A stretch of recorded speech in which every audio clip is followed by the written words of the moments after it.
आपको याद तो है ना कि आप एक दिन मर जाएंगे।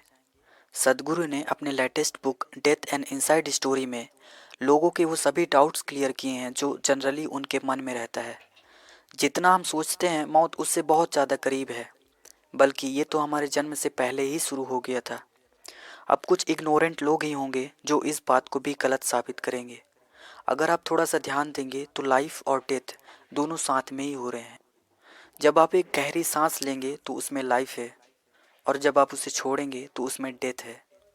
आपको ये समझना होगा कि हमारे अंदर ऑर्गन और सेलुलर लेवल पर हर वक्त डेथ हो रही है। जब आप यंग होते हैं तब आपको लगता है कि मैं अमर हूँ, और जैसे जैसे आप बड़े होते हैं आपको लगने लगता है नहीं, मैं अमर नहीं हूँ। एटलीस्ट आपकी बॉडी आपको रियलाइज़ करा ही देती है कि आप अमर नहीं हैं। और जब आपको पता चल जाए कि आप अमर नहीं हैं तो आप हर पल को बेहतरीन बनाने की कोशिश करेंगे, और ऐसा हर पल होना चाहिए। Now come to the next topic is prediction. क्या हम मौत को प्रिडिक्ट कर सकते हैं? हाँ, ये पॉसिबल है, पर बहुत ज़्यादा लिमिटेड है, और इसमें कई सारी डिटेल्स की ज़रूरत होती हैं। अगर लाइफ एक पर्टिकुलर प्रिंसिपल्स को फॉलो करती है तो बहुत पॉसिबल है कि हम उसका पता लगा सकेंगे कि वो कब ख़त्म होगी। डेथ कोई ऐसी चीज़ नहीं है जो अचानक होगी। हमारी बॉडी कई बार अपने आप को तैयार करती है मौत के लिए। इसके बारे में शायद लोग कॉन्शियस नहीं होंगे, लेकिन बॉडी अलग अलग तरीक़ों से ये बता देती है कि उसकी लाइफ अब ख़त्म होने वाली है। किसी की भी डेथ सोलर साइकिल से रिलेटेड ही होती है, जो कि हर 12 साल में एक बार कंप्लीट होती है। इस रिलेशन से हम कह सकते हैं कि आपकी डेथ पहले से ही सेट है। अब ये बात अलग है कि आप मेडिकल का हेल्प लेके थोड़ी लाइफ एक्सटेंड कर सकते हैं, लेकिन आपकी डेथ उसी सोलर साइकिल में होगी जो नेचुरली सेट है। ये बात भी है कि अगर आपकी एक्सीडेंटली डेथ हो जाती है तो ये नेचुरल डेथ नहीं है। Next topic is seeking the next dimension. लोग अक्सर ये पूछते हैं कि अगर ये लाइफ अच्छे से गुजर रही है तो क्यों ना इसे कंटिन्यू किया जाए।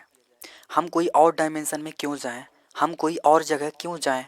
ये कुछ ऐसा है, जब आप पैदा हुए थे तो आप चलने के लिए बहुत ज़्यादा एक्साइटेड थे। आप थोड़े बड़े हुए, आपने साइकिल चलाना सीखा, आप उसके बारे में एक्साइटेड थे। आपकी शादी हुई, बच्चे हुए और मर गए। ये एक बार फिर से रिपीट होती है। आप जन्मे, आपने चलना सीखा, आपने साइकिल चलाना सीखी, आपकी शादी हुई, आपके बच्चे हुए, और आप फिर से मर गए। क्या हो अगर आप ये रियलाइज़ कर लें कि ये चीज़ आप हज़ार बार कर चुके हैं? क्या तब भी ये लाइफ आप जीना चाहोगे? क्या आप कोई और डायमेंशन में नहीं जाना चाहोगे? अगली डायमेंशन में जाने के लिए चाहत तभी पैदा होती है जब आप पीछे मुड़कर देखते हैं और ये रियलाइज़ करते हैं कि आप सेम मूवी में बहुत लंबे समय से काम कर रहे हैं। Now the next question is, does death need preparation?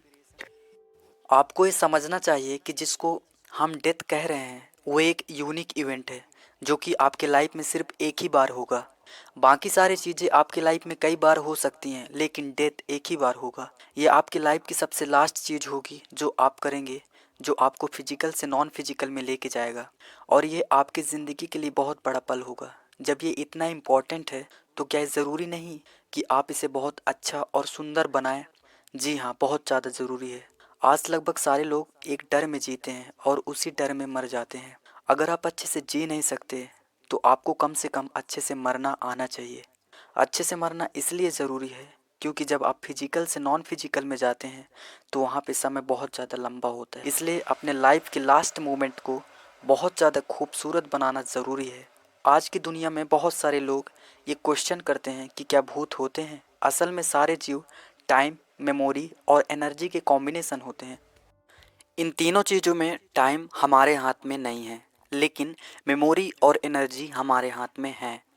हम इसको कितना गैदर करते हैं और कितना डेसिपेट करते हैं ये हमारे हाथ में है। एक घोस्ट में जनरली कोई भी इंटेंशन नहीं होता, उसके पास इंटेलेक्ट ही नहीं होता है, लेकिन एक घोस्ट अपनी टेंडेंसी से फंक्शन करता है।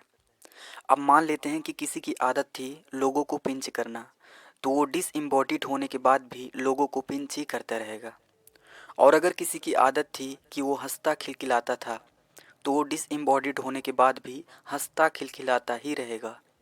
ये सारी चीज़ें होती हैं टेंडेंसी से, ना कि कॉन्शियस इंटेंशन से। Now come to the next topic, that is taking on a new body. Generally सारी फिजिकल बॉडीज वोम में 40 दिन में ऑक्यूपाई करने के लिए रेडी हो जाती हैं। 99.9% केसेस में लाइफ 40 टू 48 डेज में वोम के अंदर एंटर हो जाती हैं, बट कुछ केसेस में ये समय 48 डेज से भी ज़्यादा होता है।